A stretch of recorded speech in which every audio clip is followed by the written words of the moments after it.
A quick note before today's episode. While I'm a professor of nursing at the University of Minnesota, this podcast, Midlife Unmasked, is a personal project and separate from my professional responsibilities at the university. This podcast is intended for informational and educational purposes only and should not be considered professional medical advice. Please consult your own healthcare provider before making any decisions related to your health and wellness. In keeping with my role as a nurse researcher and educator, I'm here to bring evidence-based information to improve overall health and well-being. It is my goal to be a trusted source of information and to build this community where we can all learn, grow, and share together. With that said, let's jump into today's conversation. Hey Midlifers, welcome to the Midlife Unmasked podcast. I'm your host, Robin Austin, a nurse researcher and educator, and your guide to navigating everything from healthy aging and wellness to big stuff like caring for aging parents, mastering work-life balance, and discovering your next great adventure. So are you ready?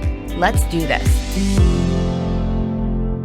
Hey Midlifers, welcome to our episode of Midlife Unmasked. I'm excited to be joined by Kacy Fleming, an award-winning workplace well-being strategist and CEO and founder of TheFuchsia Tent, to explore one of the most overlooked drivers of women's health and career trajectories, menopause in the workplace. After more than 2 decades in biopharmaceuticals, Kacy personally experienced firsthand the confusion and fragmentation of menopause information, leading her to create TheFuchsia Tent, a community-centered platform designed to provide clarity, connection, and credible guidance for women navigating midlife. Her work bridges storytelling, evidence-informed strategy, and organizational design to help companies better support and retain women in midlife careers and beyond. We talk about the gap between information and understanding, the real impact of menopause on professional identity and performance, and why workplaces are unprepared for the transition that affect half of the workforce, with a focus on why menopause is not just a health issue, but a workplace, leadership, and retention issue.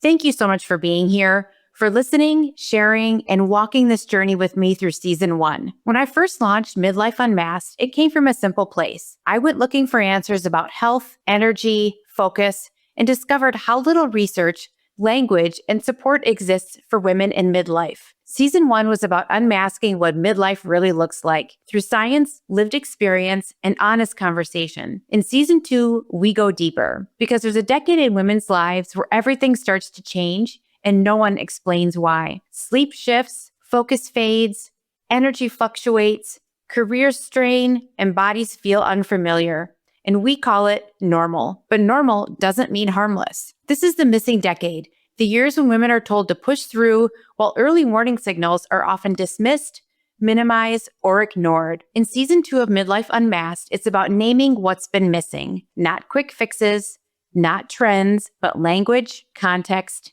and truth. Because when something isn't named, women assume they're failing, instead of recognizing a system that was never built for them. This season, episodes will drop bi-weekly with companion essays on Substack, where we slow down the conversation and go deeper into the stories, patterns, and questions that don't fit into a soundbite. If you've ever thought, why didn't anyone tell me this? This season is for you. I'm your host, Robin Austin, a nurse researcher, educator, and lifelong advocate for accessible, evidence-based health information. At Midlife Unmasked, we are rewriting the midlife story because the second half deserves a better one. Welcome to Season 2. Hi, everyone. Hey, Midlifers. Welcome to our show today. We are so excited to have Kacy Fleming here, and we're going to jump right into it. We have so much to talk about today. Welcome. Thank you so much for being here, Kacy. I am very excited for this conversation.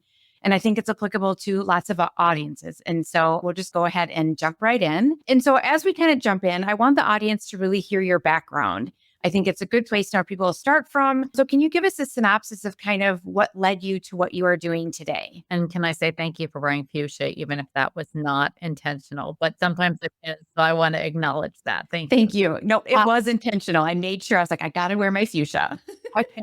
Solidarity. Well, it's so great to be here with you. And we met in such a fun way through a mutual friend, Katie Siebert, who holds phenomenal events in Minneapolis called Let's Talk Women's Health. And she's such a connector. And you and I got to be on a panel together. But I got here in a very different way that probably never would have led me to this path. It did it in the way only life can, right? So basically, I started the world as an actress. Don't ask me how I ended up in pharma. That's its own story. But I ended up in pharmaceuticals about 22, well, now 25 years ago, but I worked in pharma for 22 years. And I know it's hard to believe I'm that old, not because I look that old, but like feel that old. And really, I started because if I was going to sell something or think about something, it had to be something that meant something to me.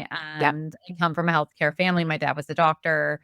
My uncle was a doctor. Like I was always very into healthcare. And in those roles, I did everything from sales and communications and training and marketing to then getting really involved in what we call market access marketing, which sounds like the devil's work, but really what it is the angel's work. It's trying to help get drugs covered on formulary at a more affordable price so that more patients have access to them. And through that, you do a lot of pharmacoeconomic research, which is big words for explaining why people should pay for drugs. Like that's basically like what will it save? Like it may not save in money, but what will it save in days lost at work, or what will it improve as far as retention? And that really sparked in me a passion for data. And at the same time, I was really going through health struggles. I'd miscarried a child, which led me to not be able to digest food. It was probably the beginning of perimenopause, but we only know perimenopause in hindsight. We never really know when it's smacking us in the face. And through all of that, I really started working in employee well-being. I worked kind of as a second job in the background, as many of us do, for about 8 years until I could head global well-being for Takeda for 50,000 people, where I was responsible for kind of looking at culture and policies and programs and health and trying to figure out how to get our engagement numbers up, how to keep people healthy and productive. And during that time, I went into perimenopause hardcore. And pretty much what felt like overnight, I'm sure it was, like I said, 6 years progressive, but what felt like overnight, I went from being vibrant and loving life to wanting to end it all. Like I had no idea why I was still here. I always explain it as like feeling dysmorphic, which I don't even know if I think it's a word, but what I saw in the mirror and what I felt on the inside didn't match. Yeah. And no one was talking about this at that point in time. This was Right. 5 years ago. And I was mad. I was mad because when I looked online, there was just this hodgepodge of information that with all my background and all my healthcare, I couldn't make sense of. And no one was talking about it, not anywhere. And I was like, what? What? Mom, grandmas are dead. I can't even yell at them, but like, no said anything, And you felt like you were taking crazy pills because it was like, Yes. why is my generation like, why are we doing this? Where was everybody else? And I think we were in the workplace and, we've asserted ourselves. And I think Gen X is kind of the generation that's like, no, whatever you did, we're going to take care. We're the smallest, but we're going to knock this crap out right now. So that's kind of how I came to this work, was through this personal experience of having to figure it out for myself and deciding that I was not going to be okay with letting women in the middle, wherever they're in the middle of, in a medical desert, try to figure this out by themselves. I didn't have any idea how I was going to do any of this. I was just like, okay, I'm going to quit my job and do this. And that's who I am and how I got here. I love it. And it's so, yes, I feel like we're caught in the middle. And same thing, I was very similar, like started looking for information personally and realizing that there's so little research. And I was like, what the hell? Like, I'm super mad. This is not acceptable. And then I was griping about it. I'm like, this is not acceptable, blah, blah, blah. My husband's like, well, you can probably do something. Like, like, oh, it's kind of this like, it hit me in the face. Like, yes, I'm doing this now. So it's kind of that light bulb moment, but it's shocking how little is out there. Still. Yes. And so that kind of leads me to my next question around, you went searching for information like on Google, and we'll talk about your company coming up as well. But I wanted to touch on this when we said about information, misinformation, and seeing what's out there in Google. And I still have friends saying it's like contradictory. Like one day I'll read something and the next day it says, don't do this. And so how do you handle that? Like, what do we tell people? It's so interesting, right? Like we're in a true research desert, but we're in like maximal information overload, right? These two things are not helpful because while I do believe in women's lived experience, which we consider that anecdotal, and that is some of the most valuable feedback, it doesn't go across all women. Not that any data with menopause seems to, but there is not like a concrete through line, right? So somebody will try a supplement and have great results, but there may be absolutely no clinical validity. And we have no way of saying like that supplement was the reason. And that's not to say that's the case with all supplements. I happen to be pro well-researched supplements. There are great botanicals out there, and many of our medicines today are derived from herbals and botanicals. But when our burden of proof is my best friend used this and it really helped her, it's so tempting to go with best friend, right? Because best friends we trust, right? And we don't necessarily as women trust doctors after years of being gaslit. So, it's this catch-22. And so I don't think that we have an information gap. I think we have a reliable information gap. Yeah. And I think we have so much noise. Like, I love our world today, which is like, there's nothing in menopause. And then the next day, there's like 80,000 things, but they're not like solving the root problems. They're just money-making solutions, and they're just working on our pain. And so, let's dig in when you're ready to like the data gaps I see in like workplace and everywhere else and in healthcare. But as far as what's out there in the mainstream and Google, Dr. Google, or, Dr. Claude, it's everything everywhere all the time, all at once, like that movie. I think I just gave it a new title. And you can't, even medical professionals like that I've talked to, dear friends that are some of the best menopause experts in the world, are like, I have to research constantly because patients are coming in with these things that they've heard, and they're like, I don't want to dismiss them. So I have to then go and research, and so it's just a lot, right? It's a lot, but it's not a lot of good. It's just a lot. It is. I would agree completely. We're so information, like just over exuberant amount, and it's hard to discern. It's overwhelming when you're already cognitively overloaded. So yeah, we'll get back to that in just a second as well. But out of your personal experiences being in pharma, you decided to start your own business. And I'd love to hear more about that trajectory and what you've been doing with it, because you're doing amazing work. And I want to make sure we're highlighting all of that as well. So love to hear more. Yes, thank you. I probably wanted to be an entrepreneur since the day I was born. My grandparents owned a jewelry store, and I used to run around there and sell things when I was like 5. And my dad was a doctor, which is really, it's not entrepreneurial anymore. Most of the times you work for a health system, but back in the day you hung a shingle and you were a doctor, right? This was like in the beginning of like insurance, And so it's kind of been in my blood, but I spent so long kind of getting into pharma and figuring out what I wanted to do and everything like that, that what's really led me here is my pain.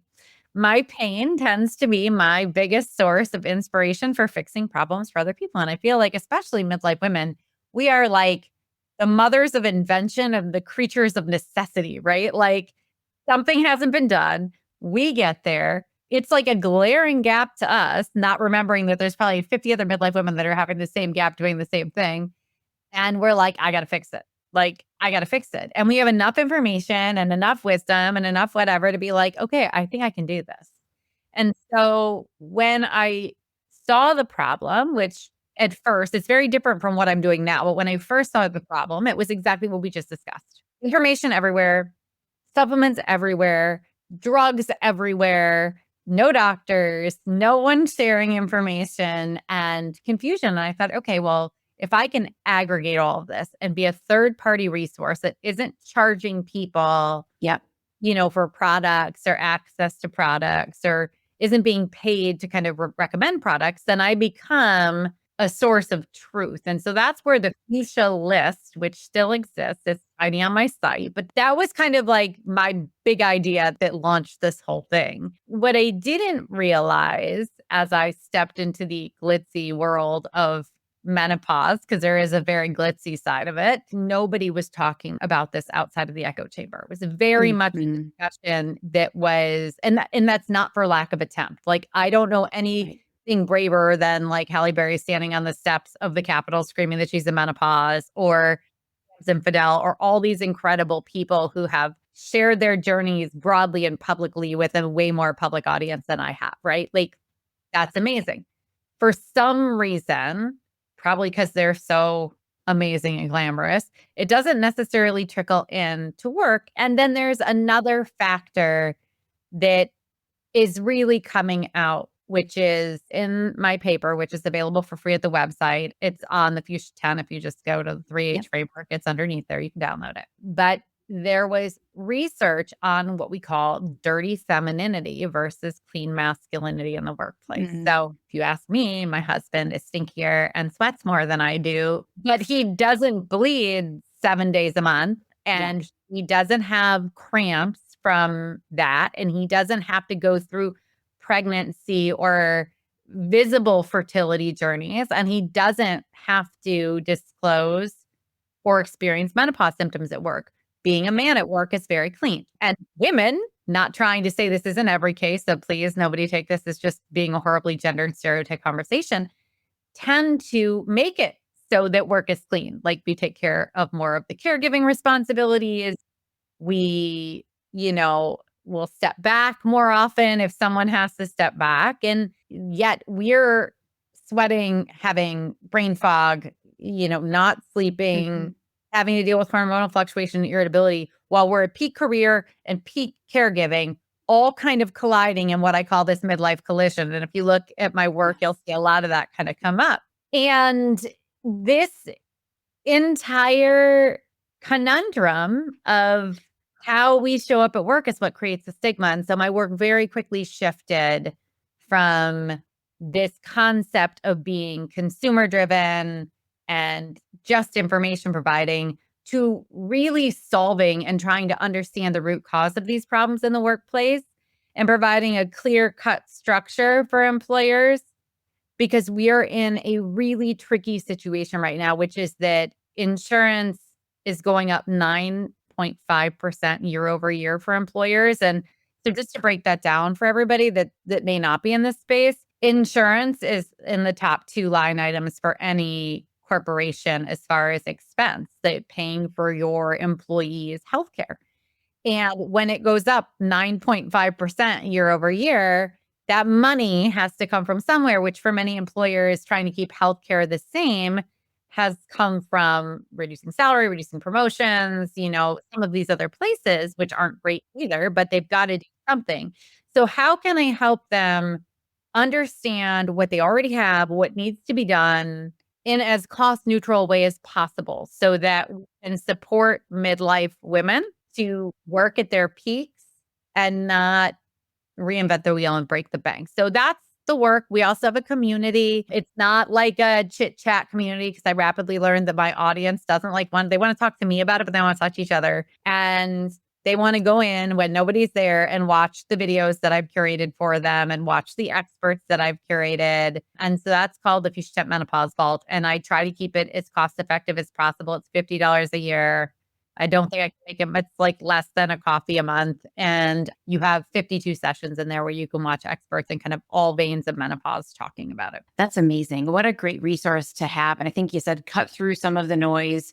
Here's what you need to know. And I love that people can watch it on their own time, which is we're all super busy. I tend to catch up on social media like late at night or super early in the morning. And so that's fantastic to be able to have those resources at your fingertips. You touched on, I think, the conundrum that we're seeing in the workplace. We're high functioning, peak of our careers. I've read some statistics that like 1 in 5, and I'm sure it's less than that, or 1 in 3 women leave the workplace because of menopause symptoms. It's such a shame. Not only I've read reports too about how much money that really globally is really impacting the economy. And so what are strategies that we're thinking of in the workplace? You talked about core strategies, health and well-being. What does that look like for someone that is maybe looking for something in their organization? And maybe most, I would say, haven't yet. I know we talked last year at a university function I was at, and we were just starting to talk about it. And I think of the nursing workforce, because majority are female, not to be stereotypical, but also the average age of nursing workforce is about perimenopause, so it's, what are we doing for the workforce? Like these large groups of people. So I'd love just to get your insights on that right now. Yeah. So let's start with the stats and then we'll talk about what to do about it. So just to kind of level set, and a lot of these original stats came from Mayo Clinic in 2023 and what they found in their populations. And they were able to kind of put the first cost to menopause at work. So what they said is menopause costs 1.8 billion globally in lost productivity, or 1.8 US annually, sorry, in lost productivity. And when they spouted that number out, we're not talking about women being taken care of and they're costing money. We're talking about women with nothing and it's costing them money. So $1.8 billion in US annually, lost productivity measuring in absenteeism, lack of presenteeism, and then also retention risk. That goes up to $26.6 billion when we add in healthcare costs. So if you think about this in the case of one woman, the average woman can take 6 to 8 appointments to get an accurate diagnosis. And here's the stat that I love to share in my reports that makes me sick to my stomach. Only 14.7% of women ages 45 to 64 ever receive a documented diagnosis and claims of a condition as certain, not a condition, a life stage, as certain as death and taxes to anyone born with a uterus and ovaries. So if you are born with a uterus and ovaries and you live long enough, you're going through menopause. You're going through the transition. Now, only 80% of us are symptomatic, but only 14.7% ever have it recorded. So where is that like 65, 70% that are symptomatic that never show up, not to mention the group that doesn't have symptoms, right? So we start there. Then we look at this issue from the side of women. So a study was done in 2025. I love it. It's an economic study, which is some of the cleanest data you'll ever see. My data is usually messy and rigorous, and economic data is like pin. You could like split it. It's so perfect. But basically what it proved is that women who are symptomatic, who seek care, earn 10% less 4 years later than their cohorts who were not symptomatic, did not seek care. And it disproportionately affects women that have less education and less access to care. And it's eradicated when they were given HRT or access to care, right? So we are facing a biological financial penalty that will wreck our earnings for the rest of our lives over something that is structural, unnecessary, and totally avoidable with appropriate care. So let's just level set there. That's where we are. That's the business case that I'm out there sharing in the workplaces whenever I can get in front of them. Now you're asking the question, what should employers do about it? And so I don't love, like I'm sure you don't love giving an answer of what I think or, what I hypothesize. So for the first, 8 months, I had a hypothesis and I would share it based on enough experience working, having global well-being and kind of having all these conversations that I was like, okay, I've got an idea, but let me do the research. I did 25 peer-reviewed journal articles and took them and put them into a synthesis to really understand what are the 3 things that we're facing at work, right? Mm-hmm. So we're facing a awareness gap, right? But I call it the awareness and training trap, where we think, oh, if I just make people aware and I train them on menopause, then, everybody's going to talk about it. We're going to be fine. Well, that's not what the data shows. We have benefits and organization gap. So we probably have everything we need. Mental health benefits. We've got, so check, EAP check, employer-sponsored healthcare check, telehealth check. We've got a lot of these things, but we don't organize them in any way, shape, or form that anyone would recognize them as menopause care because we don't even know what menopause is and we don't code for it on the back end. So people are showing up as having anxiety and they're showing up as having digestive issues and they're showing up as having insomnia and musculoskeletal pain and cognitive fatigue, but they're not showing up as being in the menopausal transition. They're not getting recorded and we're not putting their benefits together. So that was another thing that came out of the research. And the third thing that we really saw was drug coverage. Like these drugs, hormone replacement therapy, not for everybody, however, for many, and should be free or pennies on the dollar. They are generic. They are low-hanging fruit in a employer-sponsored healthcare budget, and they're not. My patch I have the best health insurance I can get. It still costs me $30 a month. That's just for the patch. Then I have micronized progestin, and then I get compounded testosterone, which we don't even have a female dose for, right? So these are the big gaps that we're facing in workplace. And so my suggested framework, I'll take a breath because I've been going at you for a while. Yeah, you could tell I care about this, right? It's awesome. I'm drinking it all in. Our audience is like, this woman is nuts. I am perimenopausal and I own that very happily. When we look at like what needs to be done, I break it down into what I call the 3H framework. And this is something that any organization, regardless of size, can maximize. Yes, you can bring me in and I will help you. Yes, there are other people who do this, on the broker side, if you have more money and want to go that route. But really, what you need to start doing is looking at the 3H's healthcare. What are my benefits today? How are they organized? Do I have them organized for life stage care? Am I putting them into like a midlife bucket so that men and women don't feel stigmatized and it's not like the menopause bucket of benefits, right? That nobody wants to use? How am I communicating them? Am I clear? Am I doing it once a year at open enrollment, or am I messaging this? And do I have any gaps? Right. So that's kind of healthcare. The second H is for help. And when I talk about this, there are people that train specific to menopause. I will do awareness training. But for me, and the research shows that compassionate leadership or a transferable skill that goes across all difficult conversations is going to yield a higher engagement or higher results in efficacy than sticking to menopause. Why? One, women are not a problem to be solved, and we don't need to train people to manage us. That's just the personal reason, right? Yep. Two, we're not good at talking about performance management.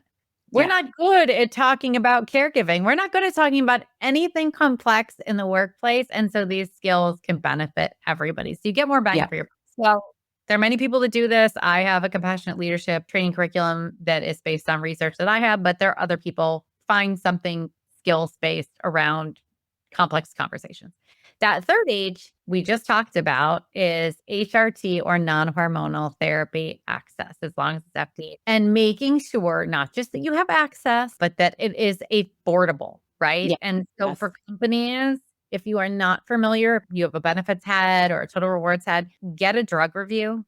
Ask for a benefits review. So often we have little things in benefits plans hiding that may benefit midlife women that you might not even know about, but make sure your drugs are covered, accessible, and affordable, and that they're being shared when you share overall healthcare. And that is where I tell companies to start. That's great. I love that. Those are all such great, I think, concrete things to address or ask questions of within your own organization if you so feel comfortable doing that. I know when we talked about it last year, it was kind of like just starting to bring it up and everyone's looking at each other like, what? Are you what? Kind of is this whole. So I'm hoping that more open conversations, I think, are coming down the pike. But how do you even start them as part of that? I think that middle part, that compassionate leadership piece. And so with that, I want to take before we kind of jump into like designing better systems potentially, but that compassionate leadership. And I took the survey that you have with the Society for Women's Health Research, which I can also post for people to take as well, which was great, but it came up like, what would help you? And so talking about that compassionate leadership, and you talked about, I think it's that for me, it was more about transparency or honest conversations and feeling safe and having kind of safe conversations when it's hard to talk about complex things. How would you say to someone like, I'm experiencing this. And like, some days, like I felt like I had do not drive days. I mean, my honest probably heard me say that before. I was like, I am not there cognitively, or I'm going to rage out on somebody and like, just, I can't drive. Like, I just probably shouldn't be out driving today. But like, how do you see that in the workplace without feeling like you're going to be dinged? You know what I mean? So first of all, thank you for bravely, even sharing that you feel that way, because that is a starting point for a lot of people, is just to hear this conversation and know that they're not alone in feeling like a rage muffin is my nickname for myself when I go for a rage muffin. It's hard. Yeah. I want to start there. I want to say this is not easy for women. Hard conversations aren't easy in the workplace, no matter who you are, no matter what your gender is, no matter what you're talking about. But when it comes to our generations who were told stiff upper lip, Don't let them see you sweat, literally, and we're sweating, right? You have to be better. You can't complain at all because they're waiting for us to complain. It becomes very, very challenging. So the first thing I say to women always is, you have zero obligation to out yourself and out your symptoms as being menopausal. Will it help someone else if you do? Maybe, maybe not. But what is most important in a work environment, I hate to say this, is you and your safety, right? Most of us don't, like, I'm very blessed at this point in my life to be working at something I love, and that's it. We work for our families, we work for a living, and we work in systems that sometimes don't feel safe when these things come up. And it takes time for them to feel safe. And so, know that you don't have to say you're having hot flashes. Know that you don't have to explain your rage. Know that you don't have to explain your cognitive fatigue for what it is. If you're comfortable, great. If you're not, great. Where I usually say to start the conversation is to think about whatever is happening to you in terms of your performance. How is it affecting your performance? Because at work, that's what we're there to do, right? And so when we talk about whatever problem we have, menopause, sick parent, sick kid, anything, performance issue, and we talk about it in the frame of performance, we're now speaking the language of work. And everybody's okay with that because they're here to help you get your work done.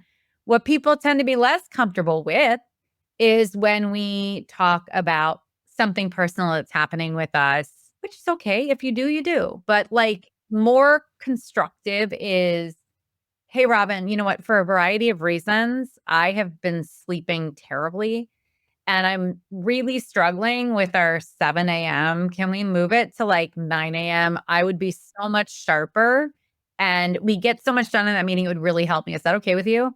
When we frame it that way, it doesn't, did it feel scary being on the other side of that request? No, not at all. Yeah. Right. And if I say, let me switch it up. I haven't been feeling great. I've been getting really warm. Sometimes my body, I just start to panic.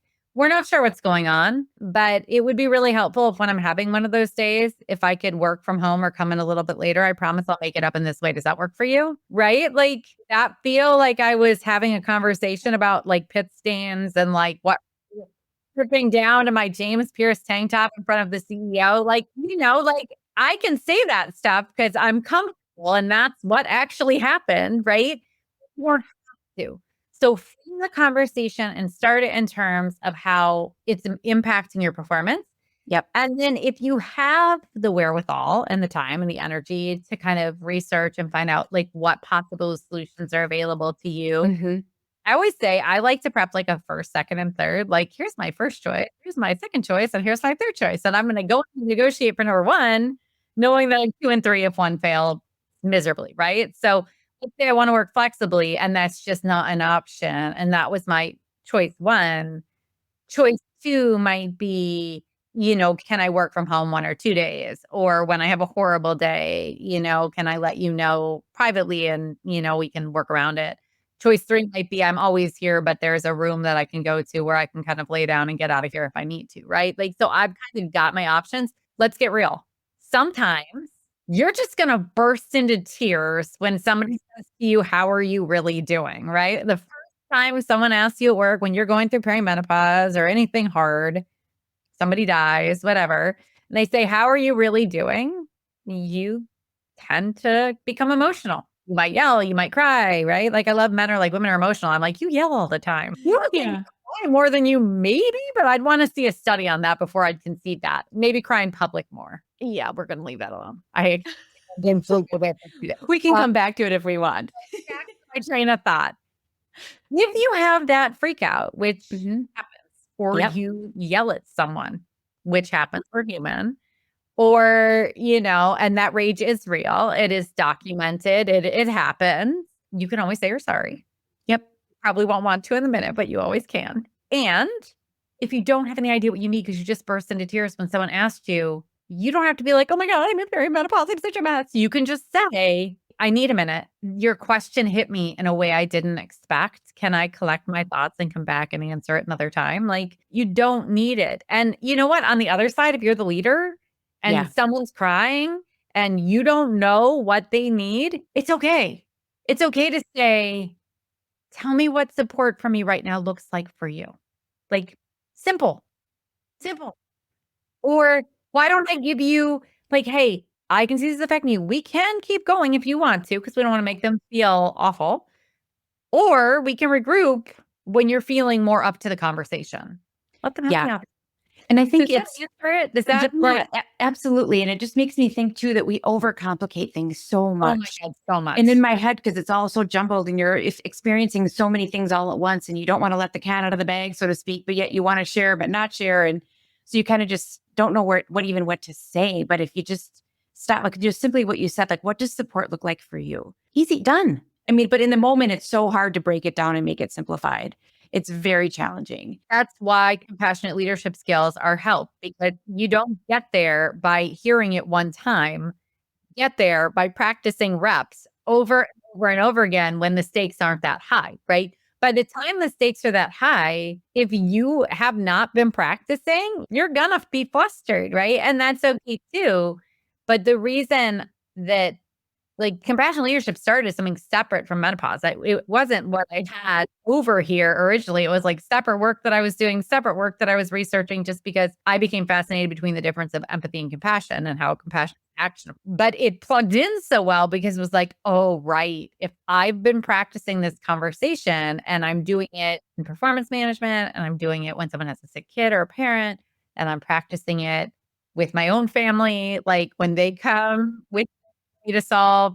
And then I do have someone really upset or where the stakes are super high, I can handle them. Versus if I haven't practiced it, I got nothing. My one question too is have some insight probably is what if someone has been within an organization and their culture is such that it's not compassionate leadership, right? We've all had those managers that were just like, I know what I'm not going to do when I become a manager kind of idea. But I think it's so what happens when you don't feel safe in your organization to say anything, or you feel like if you do, it's going to be held against you silently or indirectly taken out on you. And so then you just don't bring it up. Like someone referred to it the other day as like a pink tax, right? Which is, we have that too.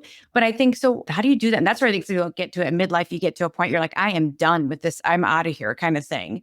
So could you walk through a little bit about what that culture feels like and what to do with that? Like everybody. So this is interesting for your listeners. So I do a lot, even with heads of well-being and professionals who work in this space. And I always will ask when I start, talking about where we are in the state of well-being in this country with raise your hand if you've ever had a toxic boss. I've never been in a room yet where not every hand went up. And I guarantee some of the people that were raising their hands were also toxic bosses, right? Like, so for sure. there's no way there wasn't one in the room that has had one and then learned that behavior and carried it forward, right? We're people. We make mistakes. And there are some people that should never be leaders, and there are many of them. And I think one thing they have to remember is that, 60% of people never had any kind of a leadership training formally. So they've done well in their role and then they get put in this place and they're doing the best they can in many cases. And in some cases, they're not. If you're on the opposite side of that, I wish I could offer you more hope, but I think what I have to say is your fears might be real, right? And I would never want to tell a woman her fears aren't real. And I think it comes down to, is there someone in the organization above you that can help you, that you do feel safe with, that you can share this information with to get help? Is there a way for you to have this conversation where you're able to get what you need while staying within the organization and not have to feel so exposed or so threatened? I'm not going to wash this like people like to do and just like, well, you should just talk about it. Well, no, better than I do, better than you do what your situation is, right? Like, and whether or not you can trust these people. If there's no one you can trust, and if you're being discriminated about this, that is another conversation to be had. And then that requires escalation or leaving. But hopefully, what I always say is that within an organization, there is somebody that you can talk to and trust. And what we're finding in research is often that's not somebody with power, that's a friend or a colleague, and it's not. But I think that's more, what are we comfortable doing versus what would people be receptive to? I think if we asked HR if they would be receptive to the conversation, I would hope most of them would say yes.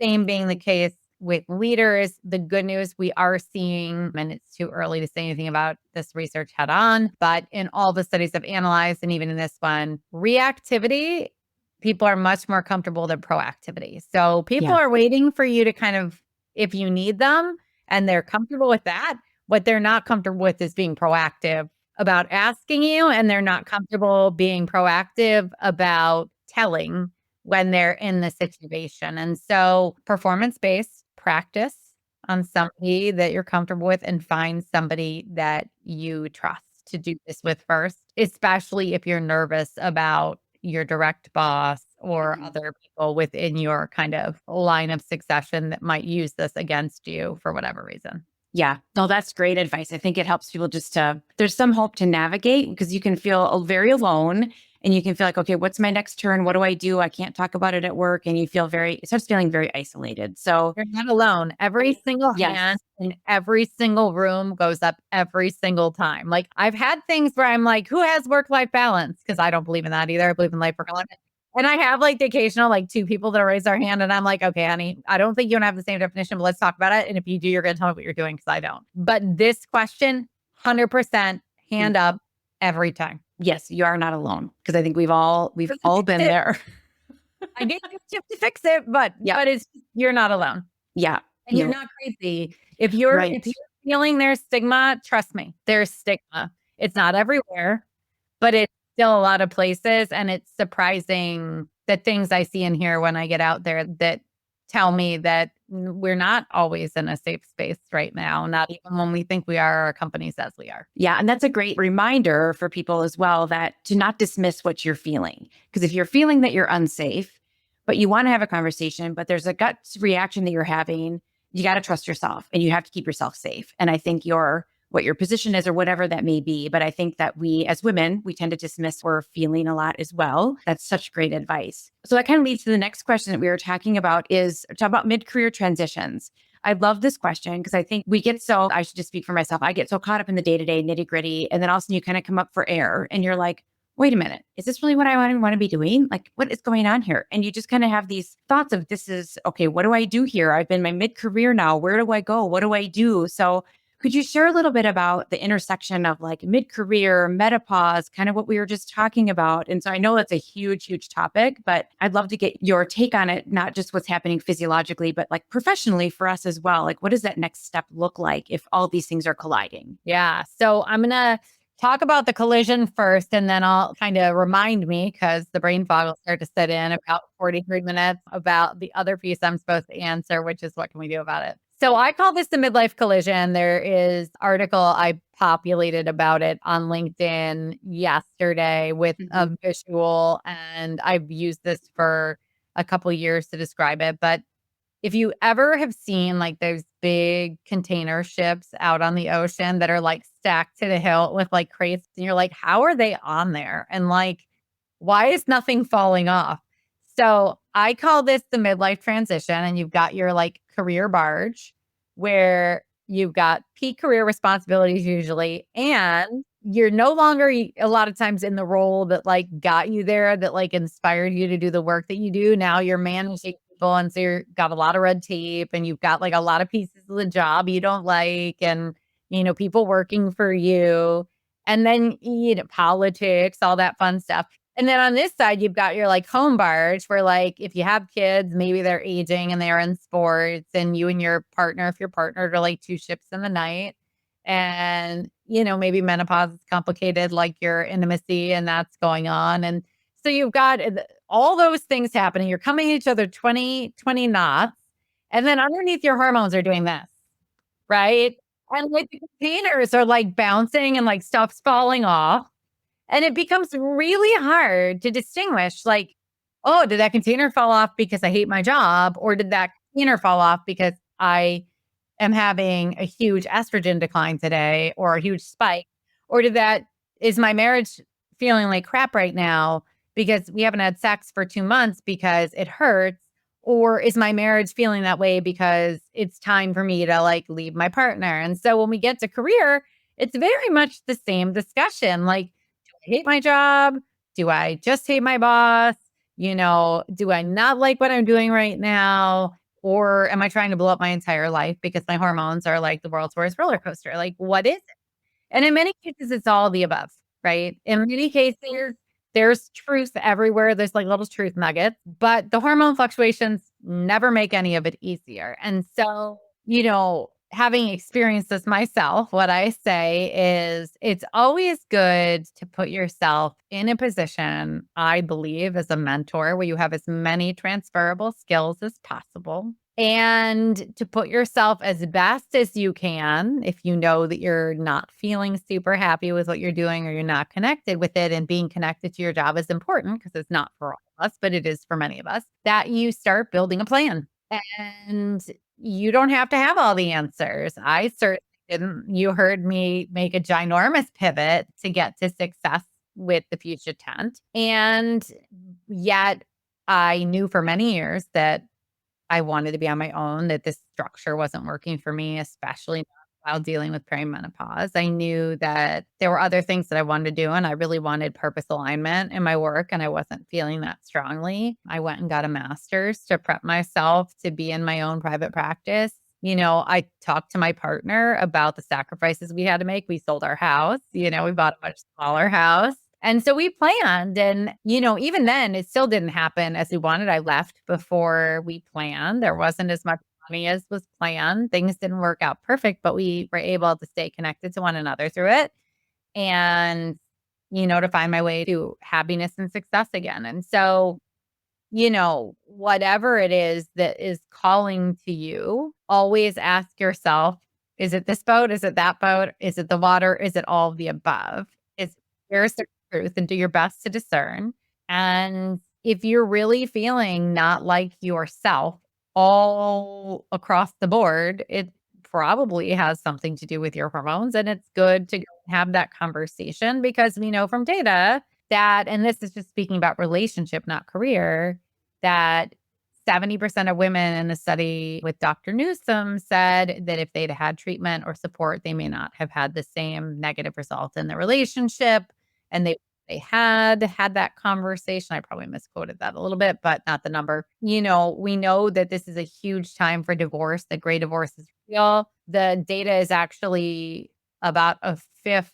So about 10% will leave the workforce due to menopausal symptoms. Over 33%, that's kind of the difference, admit to considering it.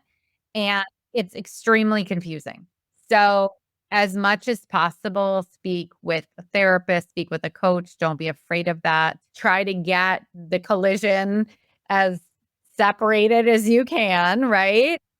And I think that honestly, Robin, has become a key to like later life success for me because now I know when I am like Medusa from hormones, like when I'm about to get a period that I shouldn't be getting because I'm 49, I've been in perimenopause for 7 years. And I can feel like the rage and I hate my husband and his smell is disgusting and I want to be divorced immediately. Like, I'm like, okay, this is probably hormones versus, we go out to dinner and he says something kind of jerky and I don't like it. And I was feeling perfectly fine before. And I don't like that, or I want to kill everybody at work. I hate it. I'm mad. I'm raging. And I can't stand when even the people I like talk versus there's this one thing that I don't really like about my work and I kind of want to tweak it or I want to do X, and Z. These are coming from a different place. So as much as possible, work with people to try and find a way to distinguish. And in my case, Lexapro was what I personally needed because I needed a governor, like a separator between the ragey, upset impulses and the action. And for me, that worked, but that's very personal and everybody's different. No, that's great advice to be able to, it's that great visual you had provided as well. And if you haven't seen it, everybody go to LinkedIn and looked at that because I love it. But it helps, it's just a visual to kind of separate out like what is really truly the problem. And we tend to lump everything together in one, which only exacerbates everything even more for us. And so I think that's really great advice. So you kind of gave that advice, but then I want to talk about practical takeaways as well. So what are like 2 to 3 things that you would say for people to have like concrete steps to kind of gain back control? You'd shared a little bit, but really, if they're feeling overwhelmed, it's hard to know where to start. So, what would be 2 to 3 things you would say for people to start? Especially in the perimenopausal time frame, and I'm sure everyone that's been on this podcast said this, I think tracking is so important. You're tracking using Aura, or you're writing down symptoms that you're feeling. There are just so few healthcare practitioners that are trained in menopause. It's getting better, but there's still so few that it's really important. And let me back up. They have so little time. Like, this, nurse. Like, if you're in a traditional health setting and you're not in a concierge situation, your doctor may have 15 minutes, your nurse practitioner may have 15 minutes, PA, whatever. They don't have time in your well visit. Do your pap smear, check your breast for cancer, ask you about your mental health, and do a full kind of screening. So try to set yourself up for I think I'm having symptoms of perimenopause visit. That way you'll find out whether or not they believe in it or treat it up front, and track. Like, okay, now I know that I'm especially ragey around my cycle, or my hips are really hurting, around my cycle, or, I have insomnia. I'm up from 3 to 5 every day or whatever. So that you have an accurate picture, you can tell your clinician of choice, because that helps them know what might for you or what might be better. And B, I think it's important that we talk about perimenopause as a diagnosis of clinical exclusion. And so, we don't have a test.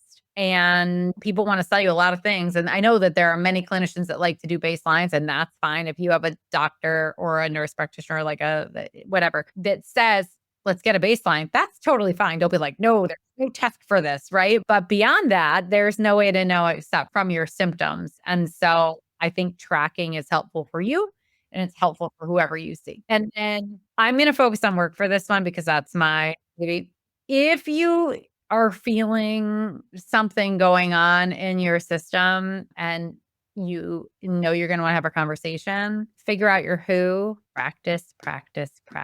Like, make sure you collect why is it going to help your performance? How do you want to talk about it? How are you comfortable talking about it? Who do you want to talk to about it? And what is the result you're hoping to get? And I like my ABC, like have your first choice, second choice, third choice, right? You can talk about it in the terms of accommodation. That is American Disability Act language. And HR will sometimes approach that very differently than they will approach just a conversation with your leader. So I say you have every right always to use that language. But if you're just talking to your direct supervisor or something like that and you're comfortable, start with less high stakes sounding conversation. Yes. And you can always go there, because let's be real, the ADA should absolutely be respected. It should be observed. You cannot be asked questions. You should not be asked questions. But the word accommodation is tied to that language, which is tied to laws and rules. When you have someone within the organization that you're working with that you can just have a conversation, do it. And I always say start it with, hey, can I set up time with you to talk about my well-being at work? Can I set up time to talk about how a couple things that might help me do my job better? Like, however you want to say it, but practice it and get it down. Yeah, I love the practice. We typically, we always have the meeting before the meeting, kind of thing. So, which I'm not okay with. And in a lot of forums, I'm kind of like, to me, that means that we don't trust our people to do their work. So we need to monitor what they're doing. Make sure we have our act together before the big meeting. But in this particular case, this can be an emotional topic. You don't know how you're going to react if you've never had this conversation. And even practicing with Claude, practice with Claude and talk to the bot and be like, hey, my leader responds to me in X, Y, or Z way. Can you pretend to be my leader while I figure out what I'm going to say? You can work back and forth that way if you don't have a therapist or a coach. Yeah, that's great suggestion as well. Okay, so I want to be respectful of our time as well, but I want to end with the final question that I typically been asking most of our guests, is that if you had advice to give to any woman in their 40s and 50s to living an empowered, healthy life, what would that advice be? There's something really interesting about this transition. It is a transition, and we don't want it to be, because a transition means you're going from to, right? But just because you're transitioning and it's not as young as you were doesn't mean it's a bad one. It could be a better one. And in most people, it is. There is a pivot point though. And what I see so often, and I love my friends dearly, but they'll call and they'll be like, oh my God, I'm so mad at my partner and I hate my job and I'm mad at this person and this. And I'll be like, uh-huh. Mm-hmm. And they'll finish and they'll be like, what do you think? And I'll be like, have you talked to your doctor about perimenopause? Oh, it's not that. I have this going on and that going on and this going on. Oh, okay. And then I'm done. I say it once and then I'm like, I'm now back in friend zone. I'm out of like, I know something zone and I'm going to stop. And then like 3 years later, they'll be like, oh my God, my life was hell. And it's so much better now because I got on HRT and I accepted that I was in this. And I'm like, really? Cool. I didn't see that one coming 70 times. So I'm not oversimplifying. This is a very hard thing to accept for many people. For many people, there are implications of loss of fertility. I didn't have those worries, but for many people, that is reality, right? For many people, there is weight gain. I did have that, and I had to take GLP-1 and figure out how to get myself back to me. There are mental health challenges. We don't like feeling ragey. We don't like, biting people's heads off. We don't like feeling and sometimes asexual or unsexual or kind of losing that part of ourself we were very close to. And it's very, very, very challenging. But in the moment when you are able to accept that this is going to be the best chapter yet, I promise you it is. Like, yeah, I have all the things, right? I've got the rage muffinness. I've got the Sahara dry private parts and everything else from my weaning. My hair is thinning. I have to color my eyebrows and now I have to dye my hair every 3 weeks. And I had to take GLP-1 because I felt gross. And you know what? I literally feel like a rock star now in my life, fully empowered. And like, I'm gonna, God willing, universe willing, take over the world. So as soon as you can accept it, do it. And the world is your oyster. Oh, thank you so much. And thank you for this whole entire conversation. It's been so great. I so appreciate your expertise and workplace navigation. I think that that's a big component to all of this. So thank you, thank you, thank you. Thank you, thank you, thank you. And you can find me at the Fuchsia Tent, which is spelled really weird, FUCHSIATENT. It's actually how it's spelled, but it's a weird spelling. So at the Fuchsia Tent on Instagram, TheFuchsiaTent.com website. And then personally, Kacy, Kacy Fleming at either LinkedIn or at Instagram. Awesome. I don't do the TikTok and all this. Yeah, I feel like every time I should, but I don't. But I will also post all of these on our show notes pages and things like that as well and send that out once we get this ready to go. But thank you again. I really appreciate it. And this is a great conversation. Thank you. Thanks, everybody. That's a wrap on this episode of Midlife Unmasked. I hope you found inspiration and a few key takeaways. If today's episode resonated with you, please be sure to share it with someone else that could also benefit. And don't forget, this podcast is here for you. If you have a topic or a question you'd like us to explore, please send it our way. Your feedback helps us reach even more listeners on this shared journey. You can find us on social media and our website, midlife-unmasked.com. That's midlife-unmasked.com, and the links are also in our show notes. Until next time, keep unmasking your potential, embracing the possibilities, and living your best midlife with courage and confidence. Take care and see you next week.